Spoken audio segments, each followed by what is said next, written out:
은혜 받으실 하나님의 말씀은 야고보서 5장 7절에서 11절 말씀 우리 함께 읽습니다. 시작. 그러므로 형제들아 주께서 강림하시기까지 길이 참으라. 보라, 농부가 땅에서 나는 귀한 열매를 바라고 길이 참아 이른 비와 늦은 비를 기다리나니 너희도 길이 참고 마음을 굳건하게 하라. 주의 강림이 가까우니라. 형제들아 서로 원망하지 말라. 그리하여야 심판을 면하리라. 보라, 심판주가 문 밖에서 계시니라. 형제들아 주의 이름으로 말한 선지자들을 고난과 오래 참음의 본으로 삼으라. 보라, 인내하는 자를 우리가 복되다 하리니 너희가 욥의 인내를 들었고 주께서 주신 결말을 보았거니와 주는 가장 자비하시고 긍휼히 여기는 이시니라. 아멘. 주 예수 그리스도의 은혜와 평강이 여러분 모두에게 넘쳐나기를 축복합니다. 오늘 제목은요, 예수님 재림 때에 복 있는 성도, 이와 같은 제목으로 저와 여러분이 함께 은혜를 나누겠습니다. 저와 여러분의 믿음은 무엇이냐? 성경 하나님의 말씀은 정확하고 무오한 살아있는 말씀이다. 할렐루야. 그래서 우리는 성경 안에 기록되어 있는 하나님의 그 사랑하심과 그분의 은혜와 또 그분의 긍휼을 베푸심 우리가 보게 됩니다. 성경에 보면 하나님께서 모든 것을 창조하셨죠. 창조하셨는데 우리 인간이 타락했고 하나님 사랑이시기에 그 타락한 인간을 놔둘 수 없어서 주님께서는 구속의 그런 계획을 세우십니다.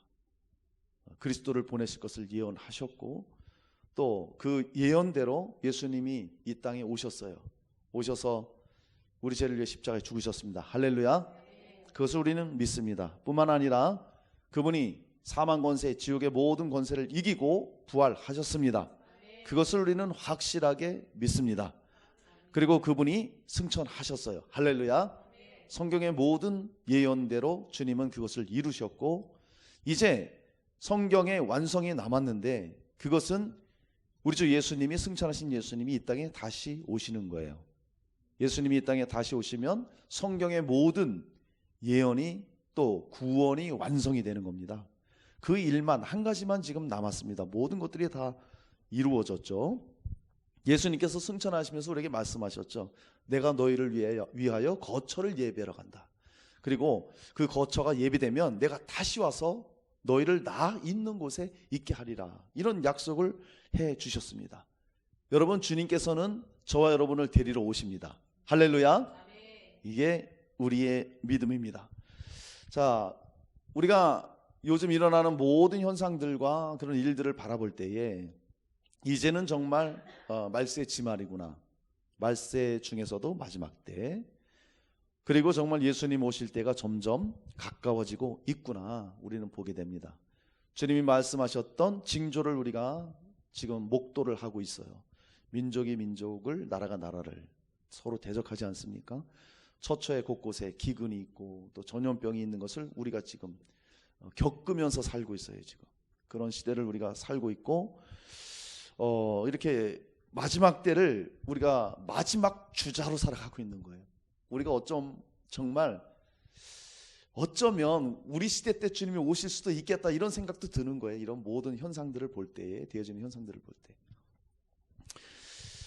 우리가 정말 이 말세지말을 살아가면서 그러면 우리는 어떠한 신앙생활로 예수님 맞을 준비를 해야 되느냐, 우리가 어떻게 믿음을 하나님 앞에 드렸을 때에 우리 예수님 오실 때 정말 복 있는 자가 되느냐, 오늘 그 말씀을 하고 있는 겁니다.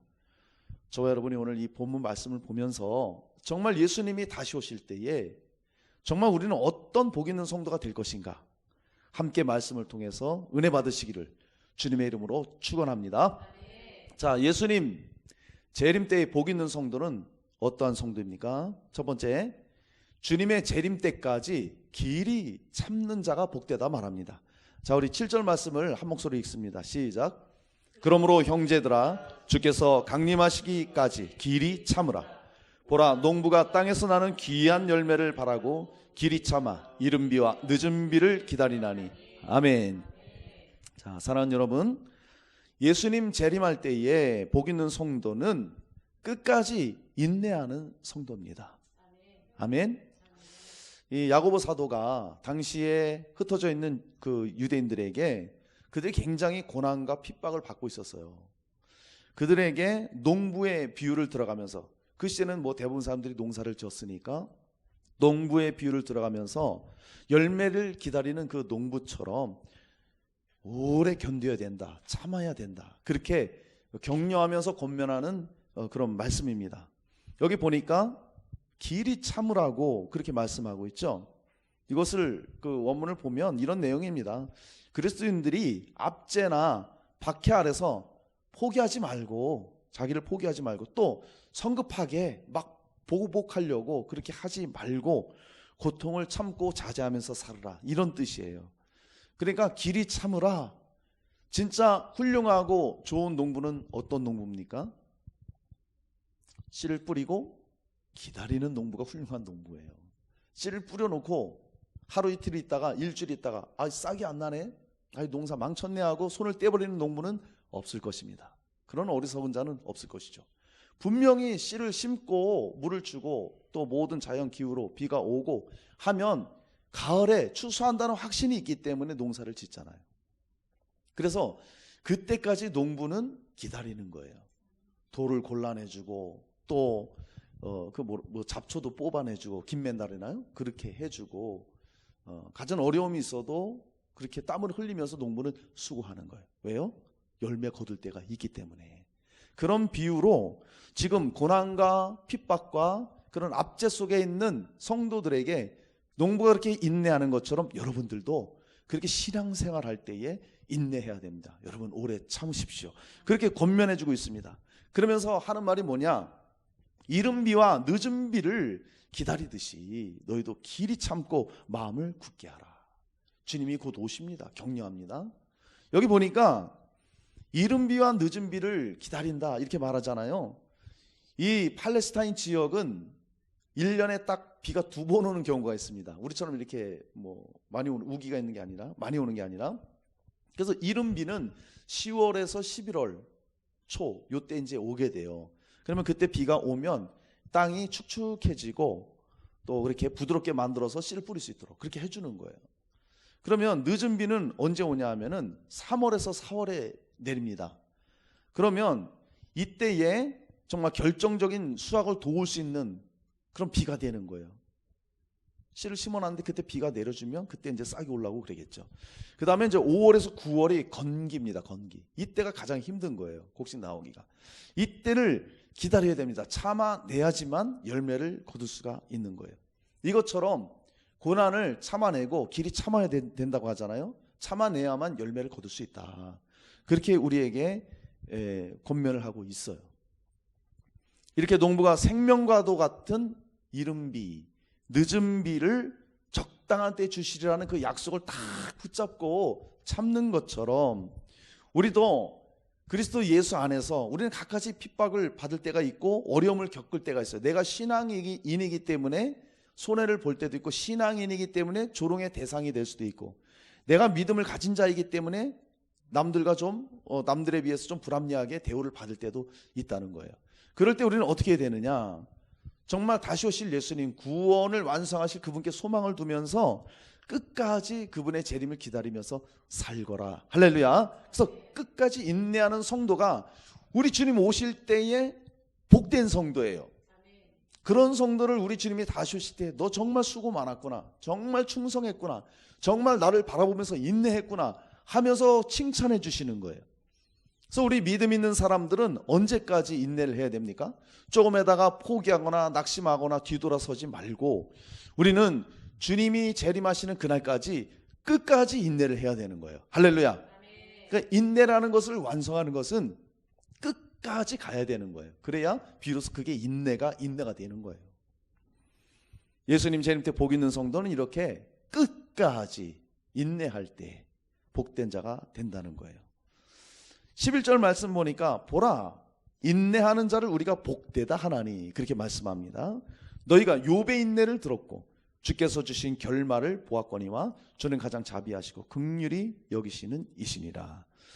여러분, 인내의 대명사 하면은 욥이 딱 생각나잖아요. 욥이는요, 당대 의인이라고 불렸던 사람이에요. 하나님께서 인정하신 정말 신실한 사람, 하나님만 따르는 사람이었어요. 그런데 사탄으로 인해서 하나님이 그 모든 것들을 허용하시고 고난을 받게 됩니다. 하루아침에 재산과 자녀를 다 잃어버리고 또 나중에는 자기 몸에 심한 악창이 나서 고통을 당하고 있을 때 가장 가까이 있던 부인도 하나님을 저주하라면서 떠나버리고 이런 엄청난 그런 고난을 받게 되죠. 그때 인내를 이 욥이 하게 되는 거예요. 언제까지? 끝까지 인내해요. 그 입으로 하나님께 불평을 쏟아내지 않고 인내하는 것을 보게 됩니다. 그래서 그 인내의 결과가 뭐냐? 욥이 끝까지 인내했잖아요. 욥의 마지막 장에 가보면 하나님께서 욥에게 갑절의 축복을 주었다, 그렇게 말하고 있습니다. 여러분, 인내하시기 바랍니다. 인내하면 갑절의 복이 우리에게 돌아오는 거예요. 그리고 주님 오실 때 그 복은 이루 말할 수 없는 어마어마한 그런 축복이 우리에게 부어지는 것이죠. 자, 우리 그 엘사랑 교회가 이제 개척한 지 지금 8년입니다. 8년인데 처음에 이제 개척 예배 드릴 때 전에도 말씀드렸지만 지방의 목사님들이 와서 뭐 축사하시고 격려사도 해주시고 좋은 말씀을 많이 이렇게 해주셨습니다. 근데 지금은 하나도 기억이 안 남아요, 모든 설교 말씀이. 그런데 우리 모교 행성침례교 손재현 목사님이 하신 말씀이 지금도 잊혀지질 않아요. 그게 뭐냐면 딱 올라오셔갖고 첫째 인내하십시오, 둘째 인내하십시오, 셋째 인내하십시오, 넷째 인내하세요, 그러고 내려가셨어요. 가장 짧은 설교를 저는 들었습니다, 그때. 그런데 그 말씀이 가장 짧았지만은 지금까지도 가장 긴 여운으로 남는 거예요. 목회를 하다 보니까 그 목사님이 왜 그 말씀을 하셨는지 내가 깨달아지는 거예요.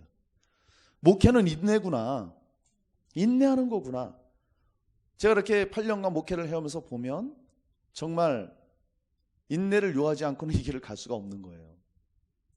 보시다시피 우리가 외적으로 부흥을 했습니까? 많은 사람들이 몰려온 것도 아니에요. 어느 정도 왔다가 또 빠져가고 또 떠나가고 이런 일들을 계속 반복하고 이렇게 하다 보니까 어떻게 이제 우리 인간적인 눈으로 보면 실망할 수 있고 좌절할 수 있고 내가 이걸 계속 해야 되나 이런 마음이 들 수도 있잖아요. 그럼에도 끝까지 인내를 할 수 있었던 것, 목사님도 인내하라, 인내하라, 인내하라. 저도 끝까지 단 한 영혼이라도 우리 교회에 있다면 그 영혼을 끝까지 붙잡고 천국 가는 그날까지 목회를 나는 해야 되겠다, 이런 마음이 있었기 때문에 지금까지 왔어요. 앞으로도 마찬가지입니다. 어찌 보면 지금은 예전처럼 막 사람이 몰려오는 시대가 아니에요.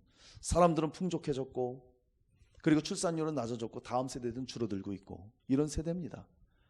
그리고 사람들이 마음이 풍족해져도 보니까 갈급함이 없어요. 간절함이 없어요. 이러다 보니까 교회를 찾지 않는 그런 면도 있습니다. 옛날에는 뭐 위로받고 싶으면 교회에 왔고 마음 상하면 교회를 왔고 눈물 날 슬픈 일이 있으면 다 교회로 왔는데 지금 그러지 않아요. 이런 시대를 우리가 살면서 어떻게 목회를 하느냐, 정말 단 한 영혼이 있더라도 나는 여러분들만 생각하면서 기도하면서 끝까지 나는 인내하며 정말 말씀으로써 양육하고 함께 천국 갈 그날을 위해서 인내하면서 가는 거예요. 여러분들도 신앙생활 하시다 보면 어려움이 있어요. 어려움이 있습니다. 그럴 때 우리는 인내를 해야 돼요. 직장생활도 여러분 신앙인으로서 하다 보면 어려움이 있죠. 뭐 술자리도 불편할 때도 있고 회식 자리가 불편할 때도 있고 여러모로 어려울 때가 있어요. 사업을 함에 있어서도 그런 일이 있을 수 있습니다. 그럴 때 우리가 인내해야 되고 또 자녀들 문제 때문이라도 우리가 그 자녀들을 바라볼 때 끝까지 인내하면서 자녀들 신앙이라든지 자녀들의 앞날이라든지 모든 것들을 바라볼 때에 우리는 주님만 바라보고 끝까지 인내하면서 가야 되는 거예요. 할렐루야. 언제까지? 끝까지, 주님 오시는 그날까지 우리는 인내해야 되는 것입니다. 여러분, 우리는 정말 그리스도인으로서 이 세상을 살아가는 게 점점 힘든 그런 세상을 살아가고 있습니다. 그래도 우리는 끝까지 우리의 생명 되시고 우리의 힘이 되시고 우리의 위로가 되시고 우리의 능력이 되시고 우리의 소망이 되시는 다시 오실 그 주님을 바라보면서 인내하는 거예요. 할렐루야. 주님은요, 우리가 그렇게 인내하는 모든 모습들을 다 지켜보고 계십니다. 그리고 이 땅에 오셨을 때 그렇게 살아갔던 우리의 믿음을 아시고 우리에게 칭찬해 주시고 우리에게 상을 주시는 거예요. 그때가 가장 복된 성도가 되는 거예요. 할렐루야. 갈라디아서 6장 9절에 그래서 우리가 선을 행하되 낙심하지 말지니 포기하지 아니하면 때가 이르면 거두리라, 그렇게 말씀합니다. 우리가 신앙생활을 하는 것은 선한 일들을 하는 겁니다. 즉 예수 그리스도께서 우리에게 명하신 일들을 해나가는 거예요. 주님 말씀 따라가면서 우리는 주님 사랑하고 우리가 또 서로 사랑하고 복음을 전하면서 주님의 이런 일들을 할 때에 낙심될 때 있다 이거예요. 그러나 포기하지 말거라. 때가 되면 열매를 맺게 된다. 할렐루야. 그렇게 우리에게 말씀하고 있는 거예요. 그래서 성경은 우리가 환난 중에도 즐거워하라고. 왜? 환난은 인내를, 인내는 연단을, 연단은 소망을 이루는 줄 압니다 말씀하고 있어요. 그래서 환난이, 고난이 유익이 된다고 시편에도 말씀하잖아요. 아니 어떻게 환난이, 고난이 우리에게 유익이 됩니까? 힘든데요. 고난이 있거나 환난이 오면 우리 실생활이 힘들잖아요. 힘겹잖아요. 자, 그때 어떻게 됩니까? 신앙인은, 믿음 있는 사람 어떻게 되는 거예요? 그때 비로소 환난이 있을 때, 고난이 있을 때 인내를 경험하게 되는 거예요. 할렐루야. 이런 환난이나 고난이 없다면 인내가 뭔지 알겠어요? 인내하는 게 뭔지 알겠느냐 이거예요. 그래서 하나님께서는 우리에게 그런 환난을 허용하시고 고난도 허락하시는 거예요. 왜? 그 고난을 통해서 인내를 배우라고. 그 인내를 통해서 또 연단을 하게 되고 그 연단을 통해서 우리가 소망을 이루게 되는 거예요. 할렐루야. 여러분 히브리서 12장 3절에 말합니다. 너희가 피곤하여 낙심하지 않기 위하여 죄인들이 이같이 자기에게 거역한 일을 참으신 일을 생각하라. 피곤할 때, 낙심될 때에 우리가 생각할 것이 꼭 있습니다. 자기를 거역하신 모든 사람을 인내했던 예수 그리스도를 생각하라 이거예요. 예수님이 얼마나 고달픈 생애를 사셨습니까? 조롱받았죠. 핍박받았죠. 매 맞았죠. 사랑하는 제자들에게 배신당했죠. 어마어마한 이런 아픔을 겪으셨죠. 그런데 주님은 끝까지 인내했다는 거예요. 그래서 십자가의 그 구속사역을 이루시잖아요. 우리를 구원하기 위해서 결국에는 그 십자가의 예언을 성취하시잖아요.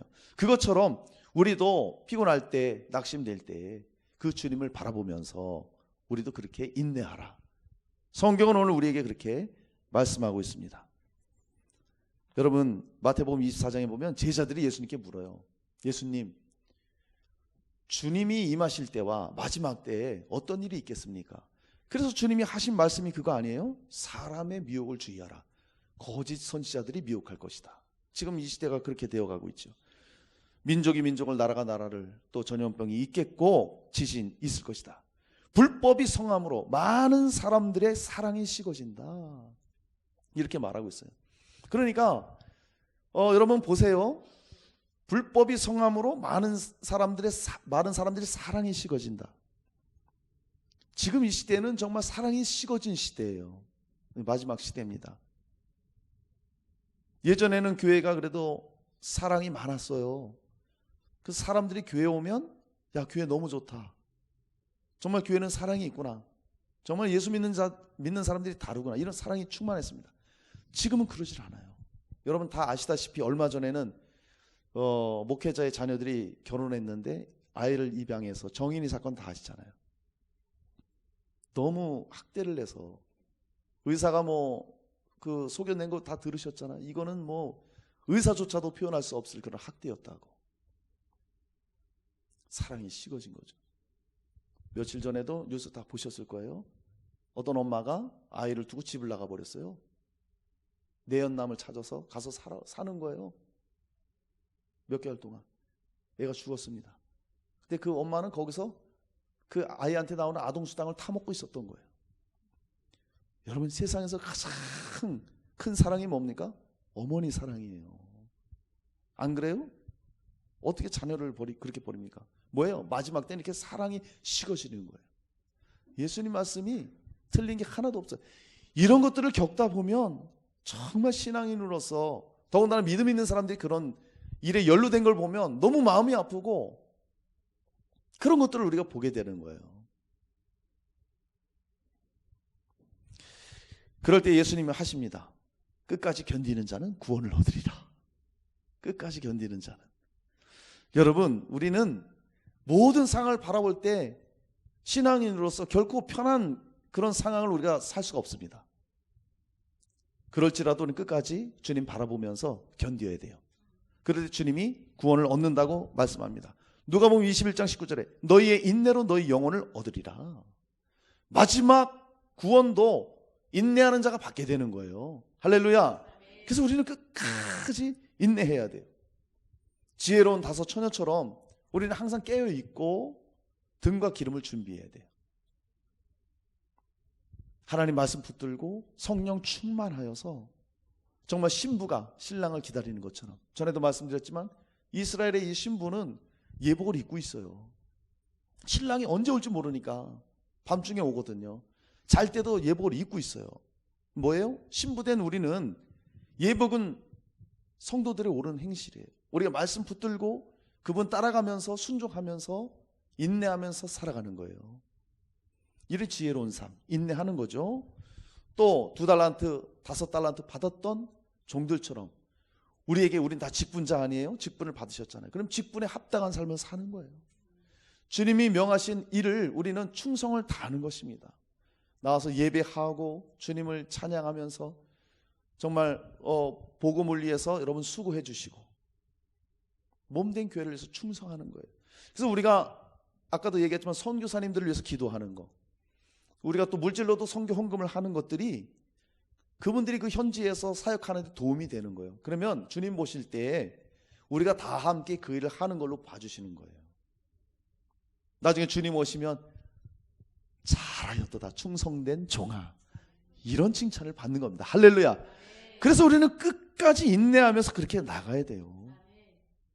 나중에 주님 오른편에 있던 그런 양들처럼 정말 이름 없이 빚도 없이 사랑하고 섬겨주면서 봉사하면서 그렇게 끝까지 인내하면 그 사람이 주님 재림하실 때 진짜 복 있는 사람이 되는 거예요. 할렐루야. 요한계시록 14장 12절에 성도들의 인내가 여기 있나니 그들은 하나님의 계명과 예수에 대한 믿음을 지키는 자니라. 이렇게 말씀해요. 마지막 때, 계시록은 마지막 때 될 일이잖아요. 성도의 믿음을 보는데 뭐냐, 그게 하나님의 계명, 말씀을 지키는 것과 말씀을 따르는 것과 예수에 대한 믿음을 지킨 자들,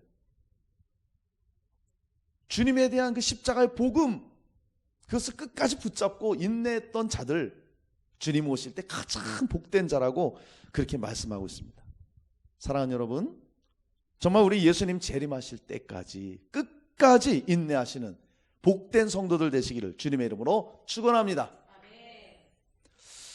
자, 예수님 재림 때 복 있는 성도는 어떤 성도일까요? 두 번째, 원망하지 않는 자입니다.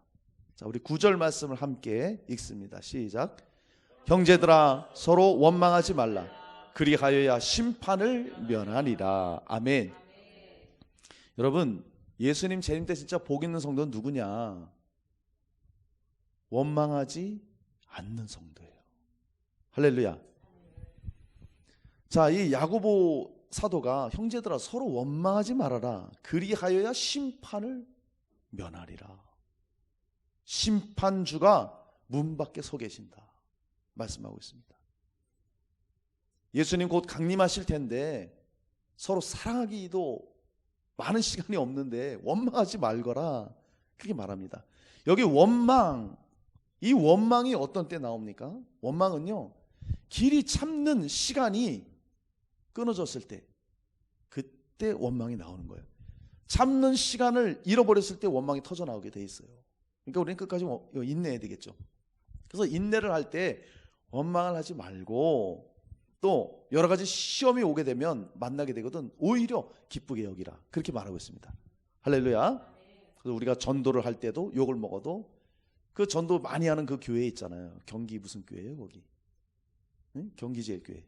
거기는 나가서 전도하다가 사람들한테 핍박 들으면 그들이 하는 게 있어요. 아싸상 하면서 기뻐한다는 거예요. 안 좋은 소리 들어도 아싸상. 왜요? 복음을 위해서, 예수를 위해서 그렇게 박해를 받으면 하늘에 상이 있다 그랬거든요. 그들은 그렇게 지혜롭게 대처하는 거예요. 여러분도 어디 가서 믿음 때문에, 내가 예수 믿는 것 때문에 안 좋은 소리 들으면 아싸, 하늘에 상이 있다, 할렐루야, 그렇게 생각하세요.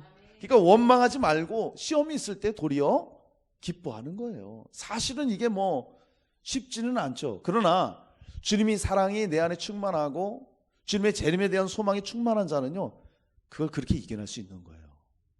그렇게 지금 권면합니다. 여기 원망하지 말아라, 이거 원망하다, 이게 뭐냐면 신음하다, 탄식하다, 불평하다, 이런 뜻이 있어요. 이게 다 합성된 말인데, 그리스도인은 탄식하지 말고 그리고 도리어 기뻐하면서 예수 그리스도 다시 오심을 준비하라, 기다리라, 이런 의미를 담고 있어요. 그게 바로 원망하지 말라는 뜻에 들어있는 의미입니다. 그러니까 예수님 다시 오실 때 복 있는 성도가 누구냐? 바로 원망하지 않는 자, 원망하지 않는 성도가 복 있는 자예요. 할렐루야. 여러분, 이 시간 이후로 원망 불평을 다 버리시기 바랍니다. 할렐루야. 예. 고린도전서 10장 10절에 보니까 이렇게 말씀해요. 그들 가운데 어떤 사람들이 원망하다가 멸망시키는 자에게 멸망하였나니 너희는 그들과 같이 원망하지 말라, 그렇게 말씀하고 있습니다. 이스라엘 백성들이 광야에 나와서 다 하나님을 원망하다가 망했잖아요. 여러분 잘 아시잖아요, 그 내용들. 원망하다가 그 원망한 내용대로 멸망했습니다. 정말 10명의 정탐꾼도 가나안 땅에 들어갔다가 정말 좋은 땅인데 거기 들어가면 다 죽는다. 원망을 얼마나 쏟아냈는지 몰라요. 그들이 원망하니까 이스라엘 모든 백성들이 울고불고 밤새도록 원망해요. 왜 우리를 끌고 나왔니? 애굽에 매장지가 없어서 끌고 나왔니? 차라리 우리 여기서 죽게 해라. 왜 우리 아내와 자식들을 저 가나안 땅에 들어서 칼로 죽게 만드느냐 하면서 울고불고 원망하고, 그때 주님이 말씀하신 게 너희 말이 내 귀에 들린 대로 내가 행하리니. 그래서 그들의 원망대로 진짜로요, 그렇게 원망한 사람들이 광야에서 다 죽어버렸어요. 그래서 가나안 약속의 땅은 누가 들어갔냐? 12 정탐꾼 중에 원망하지 않았던 갈렙과 여호수아와 그 원망했던 자녀들, 자손들, 2세대들만 가나안 땅에 들어가게 되는 거예요.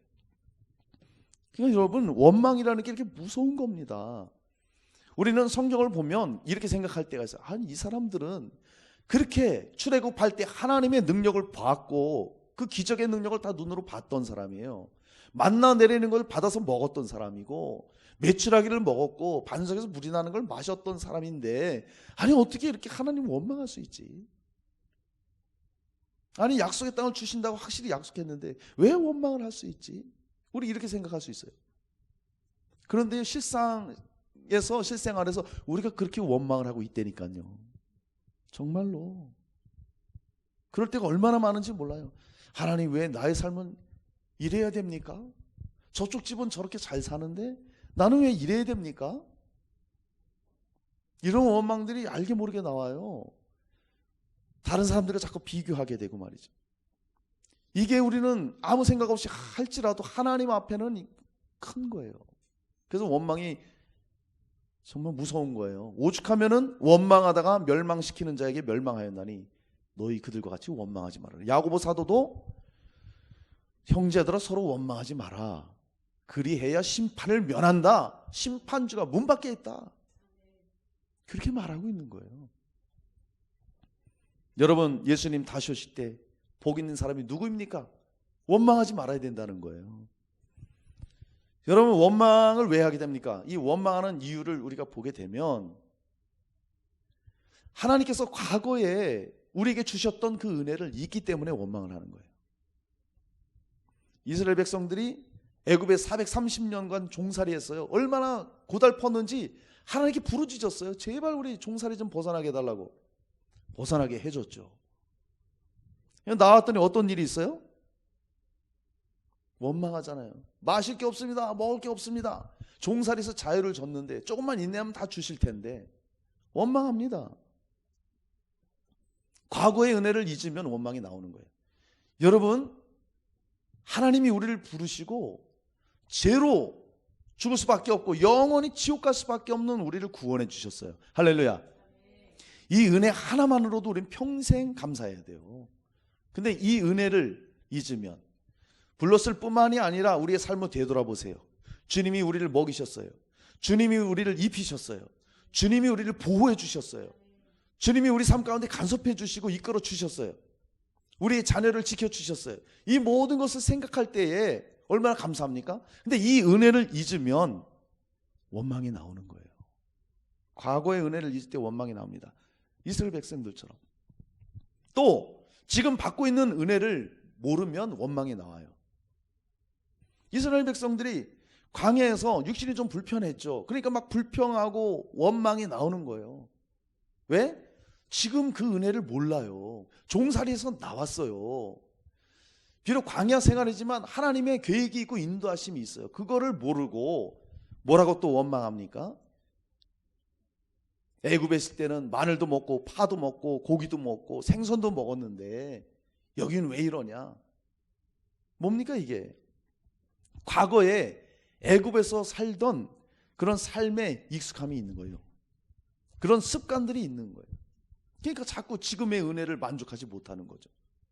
자꾸 과거를 회상하고 돌아가고 싶고. 이게 바로 믿는다 하지만 믿음이 없는 육적인 그리스도인의 모습이에요. 그러니까 우리는 그러한 어떤 세상의 방법이라든지, 이스라엘 백성들이 그거잖아요. 세상 애굽을 바라봤던 거잖아요. 그러니까 원망이 나오는 거예요. 우리도 신앙생활하면서 그거예요. 야, 내가 그래도 안 믿었을 땐 교회 나오기 전에는 이렇게 살았고, 친구들과 이렇게 한잔도 하고, 갈 때도 놀러 다니고, 주일에도 뭐 어디 여행도 가고 다 좋았는데 내가 왜 교회 나와서 이렇게 얽매였을까? 이게 하나님 원망하는 거예요. 또 우리가 이렇게 교회를 하면서도 저 교회는 성도도 많고, 저 교회는 이런 프로그램도 하고, 이렇게 재밌는 프로그램도 하고, 그런데 우리 교회는 왜 이럴까? 이것도 하나님 원망하는 거예요. 여러분, 30년, 40년, 50년 넘은 교회들은 기도가 쌓인 교회예요. 그리고 거기에는 일꾼들이 있었던 교회예요. 마땅히 그렇게 가는 겁니다. 그런데 단지 외적인 그런 모습들을 보고 그 교회와 비교해서 제가 그렇게 하고 있다면 하나님은 얼마나 속상하시냐 이거예요. 지금 저에게 주신 은혜도 너무너무 큰데 그런 거 자꾸 비교하면서 그러면 그때 원망이 나오는 거예요. 원망이. 그러니까 우리는 지금의 은혜를 볼 수 있어야 돼요. 지금 하나님 우리 주신 은혜가 얼마나 큽니까? 정말 우리로 비유해 보자면 우리가 개척교회잖아요. 그래도 우리는 우리 땅이 있고 우리 건물이 있고, 이거 얼마나 감사한 일이에요. 수많은 지금 개척교회들이 얼마나 어려움 겪는지 몰라요. 상가 세 내야지. 더군다나 코로나 때문에 얼마나 고통을 겪고 있는지 몰라요. 없어지는 교회가 1년에 3,000개가 넘는다고 합니다. 이런 거 볼 때 우리는 얼마나 감사해야 되냐고요. 이렇게 현재 받고 있는 은혜를 모르면 원망이 나오는 거예요. 그리고 자꾸 남과 비교하게 되면 원망이 나오는 거예요. 이거 하나님이 아주 싫어하십니다. 오직하면 원망하는 사람 심판하셨겠어요. 그리고 또 왜 원망하게 됩니까? 이제 앞날에 대한, 미래에 대한 믿음이 없기 때문에 원망이 나와요. 이스라엘 왜 백성들 구원해 줬어요? 왜 광야로 데리고 나왔어요? 거기서 살다 죽게 하려고요? 아니에요. 적과 꿀이 흐르는 가나안 땅에 들어가 살기 위해서 불렀다는 거예요. 그걸 약속하고 불러주셨는데 그걸 모르니까, 이 미래에 대한 이런 약속을 이스라엘 백성들은 지금 몰라요. 그 약속을 받았다면, 야, 우리 조금만 견디자, 조금만 인내하면 우리 약속의 땅에 들어가. 그 땅은 적과 꿀이 흐르는 땅이라 그랬어. 우리 인내하자. 할렐루야, 아멘. 이렇게 갔어야 되는데 왜 우리를 불러냈냐? 먹을 것이 없다 불평하고, 현재의 은혜를 모르고 막 그렇게 애굽을 바라보고 세상 것들을 바라보면서 불평하잖아요. 그러니까 왜 그래요? 앞날에 대한, 미래에 대한 믿음이 없어요. 그 은혜를 모르니까 하나님이 과연 내 앞길도 잡아주실까? 하나님이 내 노후도 책임져 주실까? 이 믿음이 없는 거예요. 이 믿음이 없으면 당연히 원망이 나오는 거예요. 여러분, 우리는 과거의 은혜를 생각할 때에 우리 십자가의 은혜, 주님이 먹이시고 입히신 은혜가 얼마나 커요. 할렐루야. 지금의 은혜를 생각해 보세요. 내가 숨 쉬고 있고, 내가 건강히 살고 있고, 자녀들이 잘 먹고 잘 살고 있고, 이거 어마어마한 은혜예요. 이렇게 과거에도 은혜를 주셨고 지금도 은혜를 주시고 인도하시는 그분이 앞으로도 나의 미래도 책임져 주신다. 할렐루야. 이 믿음이 있어야 원망이 안 나와요. 이 믿음이 없으면 계속해서 원망이 나오는 거예요. 여러분, 오늘부로 원망 끝. 할렐루야. 감사하시기 바랍니다. 내가 어제인가 그저께인가 TV를 봤더니 KBS에서 감사에 관한 게 나오더라고요. 그건 잘 만들었더라고 해야죠. 그러니까 감사를 하니까 개인의 삶이 변해요. 우울증이 있던 사람이 변하게 되고 관계가 회복돼요. 그리고 직장에서, 우리나라 직장에도 그런 직장이 있더라고요. 서로에게 감사를 해요. 감사 편지도 남기고. 그러고 보니까 관계가 너무 좋아지고 그 회사의 매출이 올라가요. 할렐루야. 감사하면 이런 일들이 있어요. 직장 생활 때 불평하고 원망하고 막 이러면 힘든 거예요. 뭐 상사가 힘듭니까? 내가 원망 불평하면 자기 자신이 힘들지. 그런데 막 서로 감사하고 막 그렇게 생활하다 보니까 원망을 버리니까 매출도 올라가고 사장님도 좋고 직원들도 좋고, 사장하고 직원들이 관계가 너무 좋은 거예요. 상사와 또 그 밑에 사람하고 관계가 너무너무 좋은 거예요. 원망을 버리고 감사했더니 그런 일들이 일어난다는 거예요. 여러분, 정말 비록 광야에 있지만 이스라엘 백성들이 가나안 땅을 바라보면서 그렇게 살았다면 정말 복 있는 성도예요. 갈렙과 여호수아가 그랬어요. 야, 저 땅은 우리 땅이야. 들어가서 밟는 대로 우리에게 주신다 그랬어. 갈렙 여호수아가 그랬다는 것이죠. 마치 가나안에 들어가 있는 사람처럼 살았던 거예요. 그게 믿음입니다. 할렐루야. 우리도 마찬가지예요.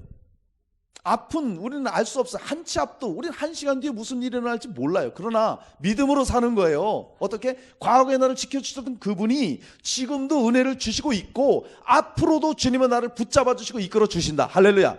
언제까지? 주님 오신 그날까지, 천국 갈 때까지. 할렐루야. 이 믿음이 있으면 이기는 거예요. 이런 사람들이 영의 사람이에요.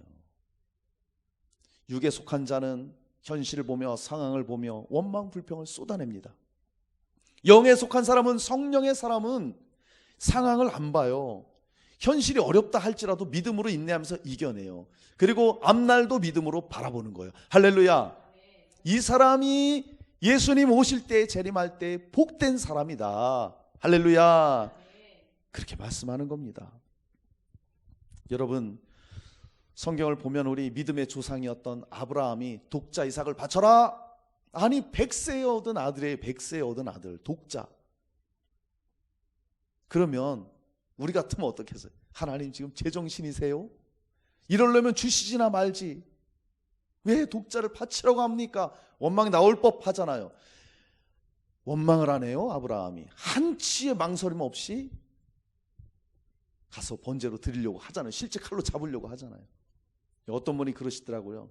만약에 아브라함이 자기 아내 사라하고 의논했으면 절대 독자를 못 바쳤다. 왜요? 엄마들은 모성애가 너무 강하니까. 근데 아브라함은 즉시 바쳤잖아요. 원망이 없었다 이거예요. 요셉도 마찬가지입니다. 형들에게 팔림받았잖아요. 누명 썼잖아요. 감옥 갔잖아요. 근데 막 하나님 원망합니까? 인내해요. 거기서 오히려 하나님이 함께해서 형통했다고 성경은 말하고 있어요. 아니, 배반당하고 누명 쓰고 감옥에 있는 게 형통한 거예요. 근데 하나님이 함께 하시니까 원망 안 하죠. 그러니까 형통한 사람이라고 말하고 있잖아요. 다니엘도 마찬가지고요. 그 친구들도 마찬가지고, 풀무불에 들어가도 사자굴에 들어가도 원망 한마디 했습니까? 도리어 죽더라도 나는 그렇게 할 수 없습니다. 원망이 없는 거예요. 이게 믿음입니다. 할렐루야. 우리도 이런 믿음을 가지고 나가야 된다는 거예요. 바울도 수도 없이 맞고 고생하고 죽을 위기를 넘겼지만 단 한 번도 그가 원망하지 않았어요. 오히려 감옥에 들어가서 그 깊은 춥고 어두운 감옥에서 주님께 기도하고 주님을 찬양했어요. 여러분이 원망하지 말아야 됩니다. 원망하지 말아야 돼요. 주기철 목사님이나 손영환 목사님도 원망 안 하고 온갖 핍박에도 도리어 주님께 감사를 했습니다. 그것처럼 우리도 주님 앞에 원망을 버리고 그렇게 살아간다면 정말 주님 오실 때 복된 성도가 되는 겁니다. 사랑하는 여러분, 정말 원망을 오늘부로 다 버리고 기뻐하면서 감사하는 생활로 주님 오실 때 복된 성도들 되시기를 주님의 이름으로 축원합니다. 예수님 재림할 때에 복 있는 성도가 어떤 성도입니까? 끝까지 인내하고 원망하지 않는 성도가 복이 있다 합니다. 마지막 세 번째, 선지자들을 본받으라, 이자가 복이 있다 말합니다. 자, 우리 10절 말씀 읽습니다. 형제들아, 주의 이름으로 말한 선지자들을 고난과 오래 참음의 본으로 삼으라. 아멘. 자, 사랑하는 우리 엘사랑 성도님들, 예수님이 다시 오실 때 누가 복 있는 자입니까? 주님과 복음을 위해서 핍박을 견뎌내는 성도가 복 있는 자예요. 야고보가 말합니다. 주님의 이름으로 말한 선지자들의 고난을 여러분들 본으로 삼으십시오. 이렇게 말합니다. 이 말이 뭐예요? 성경을 보면 믿음의 선지자들, 선지자들이 고난 안 받은 사람이 한 사람도 없다는 거예요. 그런데 그들이 한결같이 끝까지 인내했다는 거예요. 그들이 한결같이 주님을 원망하지 않고 주님의 뜻을 이뤘다는 거예요. 할렐루야. 그러니까 선지자들의 본을 삼으라, 그렇게 말하고 있습니다. 우리가 성경을 보면 선지자들 한번 보세요. 그들이 어떤 고난과 핍박을 받았습니까? 모세도 얼마나 핍박을 많이 받았어요? 광야에 자기 민족을 죽였던 애굽 사람을 쳐 죽여서 그게 발각돼서 쫓겨났죠. 광야로 나와서 40년 동안 훈련받고 또 부르짖는 자기 백성들을 구원하기 위해서 하나님의 소명을 받고 들어가서 그들과 함께 핍박을 받습니다. 그리고 광야로 나와요. 광야로 나왔더니 이제는 자기 백성들이 핍박을 해요. 엄청난 고난을 받았습니다. 그 가운데 원망 안 했어요. 안 하면서 끝까지 주님의 뜻을 이루기 위해서 하나님이 원망하는 성도들을 우상 숭배로 따라갔던 그 백성들 다 죽이려고 하니까 내 이름을 생명책에서 빼더라도 그리하지 마옵소서 하면서 중보기도하면서 고난을 이겨나갔죠. 주를 위해서. 이런 선지자를 본받으라. 다윗도 마찬가지죠. 다윗이 괜히 위대한 왕이 된 게 아니잖아요. 수없는 핍박과 고난을 당했습니다. 그거를 다 이겨냈어요. 엘리야도 마찬가지고 예레미야도 마찬가지입니다.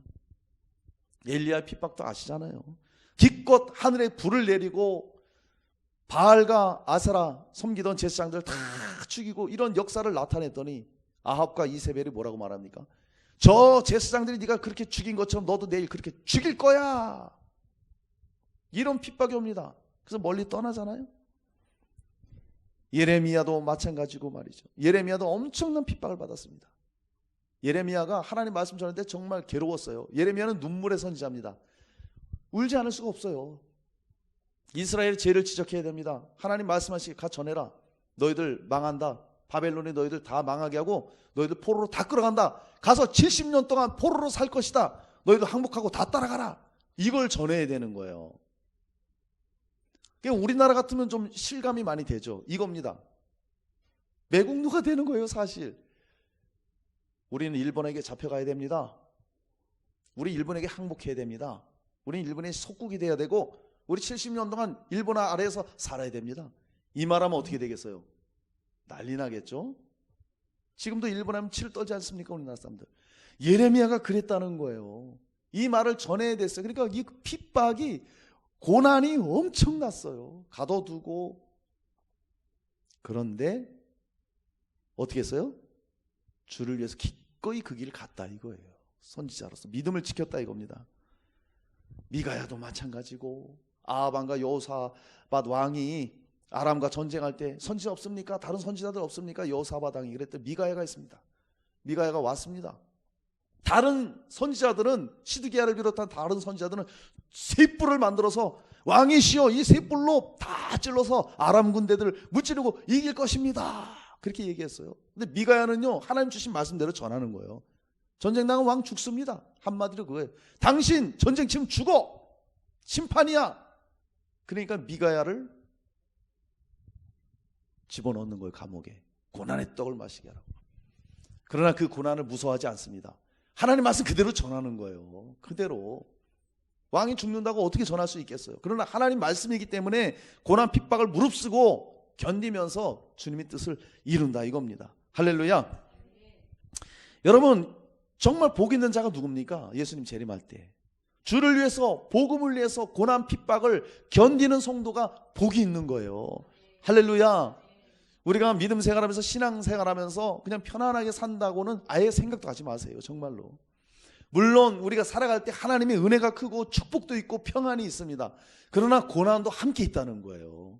근데 진짜 믿음의 사람은 인내하고 견디면서 원망하지 않으면서 그 모든 것들을 믿음으로 이겨나가요. 이게 복된 자라 이겁니다. 할렐루야. 이 히브리서 11장의 믿음의 사람들을 보세요. 이 믿음의 사람들이 쭉 나오는데 이들이 한결같이 고난을 받았습니다. 악형을 받았다, 희롱과 채찍질을 당하고 결박당했다, 이렇게 말합니다. 그러면서 말하기에 돌로 쳐 죽임을 당했다. 누가 그랬습니까? 스가랴 선지자가 돌에 맞아 죽었어요. 하나님 말씀 전하다가. 그 다음에 톱으로 켜는 것과 전승에 의하면 이사야 선지자가 톱에 썰려 죽었어요. 하나님 말씀 전하다가 칼에 죽었습니다. 칼로 죽임을 당했습니다. 우리야 선지자가 여호야김 왕한테 칼에 목 베어 죽였어요. 야고보가 칼에 죽었어요.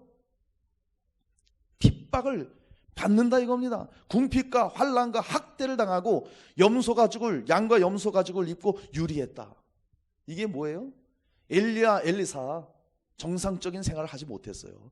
그냥 가죽, 염소 털옷을 입고 광야에서 쫓기면서 살았어요. 왕들에게 그렇게 유리하면서 살았어요. 고난 당하면서. 그리고 실제 또 믿음이 있는 사람들은 양 가죽, 염소 가죽을 씌워놔요, 사람한테. 그러면 굶주린 맹수들 앞에 던져버립니다. 그럼 어떻게 되겠어요? 굶주린 맹수들이 와서 뜯어 먹는 거예요. 이런 고난을 당했다 이거예요. 이런 고난을. 이런 사람은 세상이 감당하지 못한다고, 이런 자가 복 있다고 얘기하는 거예요. 여러분, 우리는 지금 이 시대에 그런 핍박은 안 받습니다. 저기 아주 원리주의를 강조하는 이슬람 무슬림 지역 아니고서는 우리는 그렇게 순교를 당하지 않아요. 그런 핍박은 없어요. 그런데 지금은 우리 이 세상이 문화적인 핍박이 있어요. 모든 문화를 볼 때 다 하나님 거스르는 것들이에요. 우리나라도 지금 차별금지법 제정하여서 동성애 옹호하죠. 또 간통죄는 이미 옛날에 다 없어져 버렸죠. 낙태법도 지금 다 통과돼 버렸죠. 세상에 제약이 만연하죠. 사랑은 식어져 가고 있죠. 교회는 점점점 조여오고 있죠. 핍박당하고 있죠. 이런 시대를 우리가 지금 살아가고 있는 거예요. 어떻게 됩니까? 주님과 복음을 위해 우리는 이 모든 것들을 견뎌내야 됩니다. 할렐루야. 예수님께서 우리에게 자기 자신과 예수님과 복음 때문에 고난이 있다고 직접 말씀해 주셨어요. 마가복음 10장 29절 30절에 예수님이 이렇게 말씀하십니다. 나와 복음을 위하여 사는 자는 박해를 겸하여 받는다 말씀합니다. 주님을 위해서, 우리가 복음을 위해서 살다 보면 반드시 박해가 있고 핍박이 있다는 거예요. 우리가 그걸 기억해야 되겠고요. 또 마태복음 5장 10절로 12절에 의를 위하여 박해를 받는 자는 복이 있나니. 누가 복이 있다고요? 의를 위해서 핍박받는 자, 박해받는 자 복이 있다 말하고 있습니다. 나로 말미암아 너희를 욕하고 박해하고 거짓으로 너희를 거슬러 모든 악한 말을 할 때는 너희에게 복이 있나니. 억울할 수 있어요. 요즘 교회를 얼마나 일방적으로 뭡니까? 억울할 수 있어요. 그러나 복이 있대요. 예수님이 하신 말씀이에요. 이런 자가 복이 있다. 너희 상이 큼이라. 누가복음 21장 17절로 19절에 또 너희가 내 이름으로 말미암아 모든 사람에게 미움을 받을 것이나 너희 머리털 하나도 상하지 아니하리라. 너희의 인내로 너희 영혼을 얻으리라. 할렐루야. 주님의 복음을 위해서 핍박을 받고 고난을 받으면 복이 있다고, 그 인내로 상을 받고 영혼을 얻는다고 말씀하고 있습니다. 여러분, 우리 꼭 기억합시다. 믿음의 사람들은 누구나 다 박해를 받았다는 사실을 우리는 알아야 됩니다. 나는 예수 믿는데 왜 이렇게 삶이 힘들어? 왜 이렇게 고난이 있어? 왜 이렇게 일이 풀리지 않아? 이렇게 생각 마시고, 이런 상황 가운데서도 하나님이 하실 일이 있을 거야. 이런 가운데 나는 주님을 바라보며 인내해야지. 주님이 역전시키실 거야. 난 주님만 소망하며 바라봐야지. 할렐루야. 이렇게 살아야 되는 거예요. 이렇게. 예수님도 얼마나 핍박을 당했어요? 와서 복음을 전하니까. 예수님이 33년 살으셨는데 30살 동안은 핍박이 없었어요. 왜? 목수아들로 일만 했거든요. 아무런 핍박이 없어요. 그런데 침례받으시고 공생에 딱 하시면서 회개하라, 천국이 가까웠다, 나를 믿어라, 나는 하나님의 아들이다. 그때부터 어마어마하게 핍박이 오는 거예요. 예수님의 제자들도 그랬습니다. 베드로, 바울이 무슨 핍박이 있었어요? 그런데 성령 받고 복음을 전하니까 막 죽음의 위협이 오지 않습니까? 우리도 마찬가지입니다. 그냥 여러분 교회만 왔다 갔다 하는 교인들은 핍박이 없어요. 그런데 진짜 내가 예수를 믿고 진짜 내가 주를 위해 살고자 결단을 하잖아요. 그러면 어려운 일들이 축복과 함께 있다는 거예요. 그때도 우리는 물러나지 말아야 됩니다. 할렐루야. 물러나지 말아야 돼요. 모든 믿음의 사람들이, 제자들이, 사도들이, 초대교인들이 다 그렇게 어려움을 겪었어요. 베드로전서 4장 12절 14절 말합니다. 사랑하는 자들아, 너희를 연단하려고 오는 불시험을 이상한 일 당하는 것 같이 이상히 여기지 말고 오히려 너희가 그리스도의 고난에 참여하는 것으로 즐거워하라. 할렐루야. 환난 오는 것을 이상하게 생각하지 말라 이거예요. 당연하다 이겁니다. 더 나아가서는 즐거워하라고 말하고 있습니다. 야, 이건 진짜 믿음 있는 사람, 주님의 재림을 소망하는 사람만이 이런 삶을 우리가 살 수가 있는 겁니다. 할렐루야. 여러분 그 카타콤 들어보셨죠? 카타콤. 이 초대교회 때 기독교인들을 너무너무 극심하게 핍박했습니다. 도저히 할 수 없으니까 기독교인들이 지하 무덤으로 들어간 거예요. 거기서 생활합니다. 그 로마 카타콤에 보면 1400만 개의 뼈가 있습니다. 1400만 개의 뼈.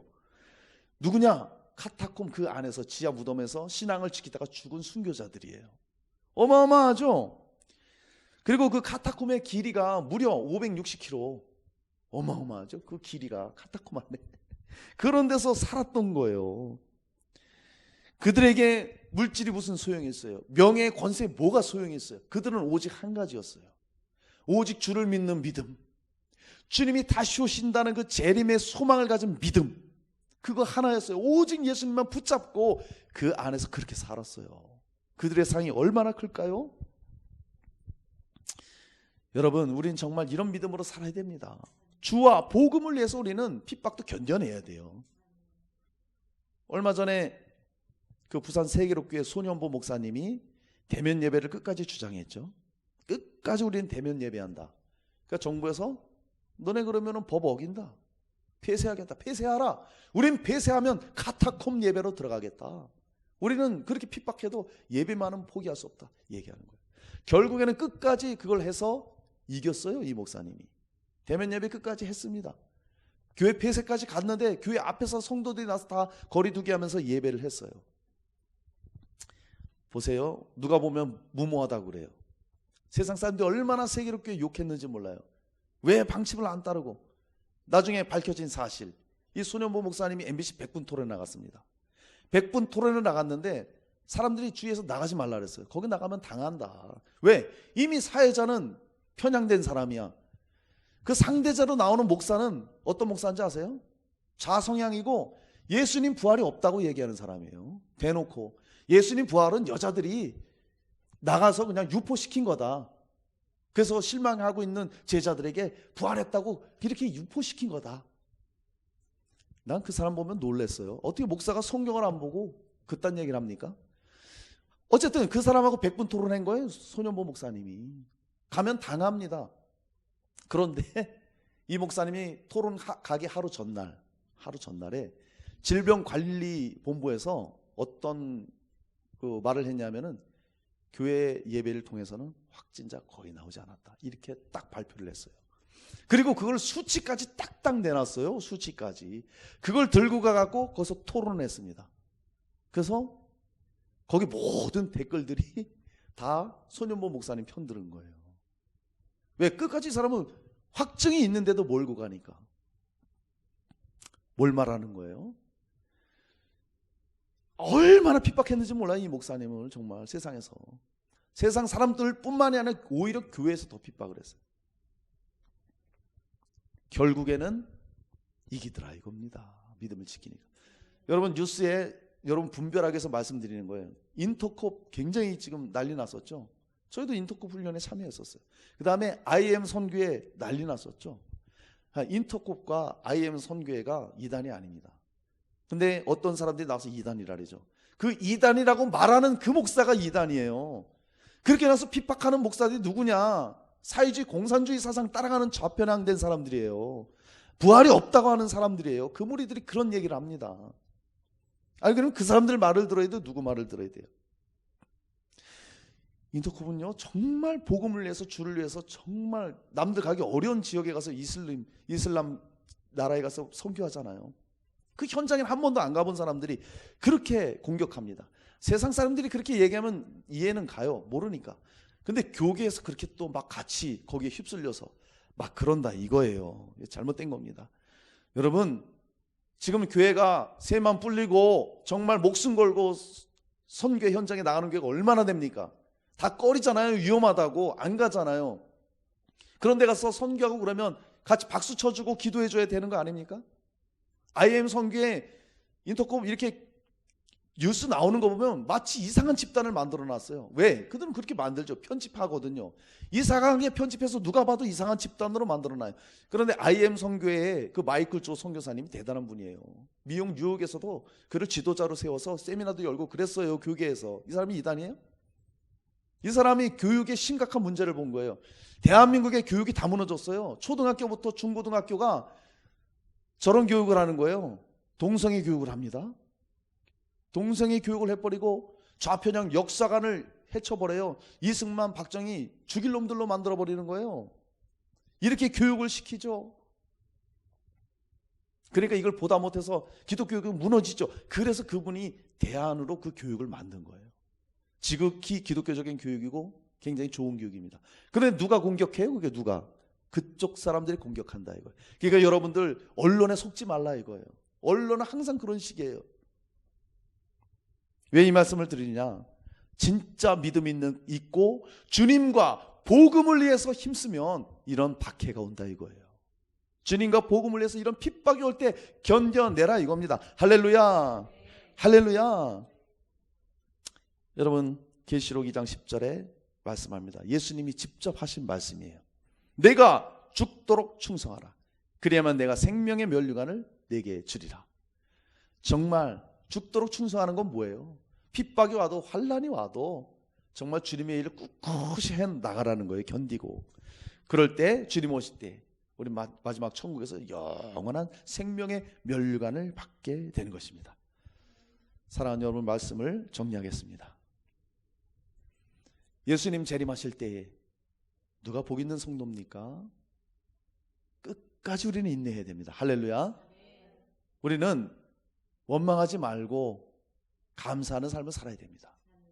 그리고요, 선지자들이 고난을 이겼던 것처럼 그들을 본받아 주님과 복음을 위해서 우리는 핍박을 견디며 달려나가야 됩니다. 이런 자가 예수님 오실 때 복된 자예요. 사랑하는 우리 엘사랑 성도님들이 정말 오늘 주신 말씀처럼 예수님 오실 때에 너 정말 복 있는 자다, 이러한 칭찬을 다 받으시는 복된 여러분 되시기를 주님의 이름으로 축원합니다.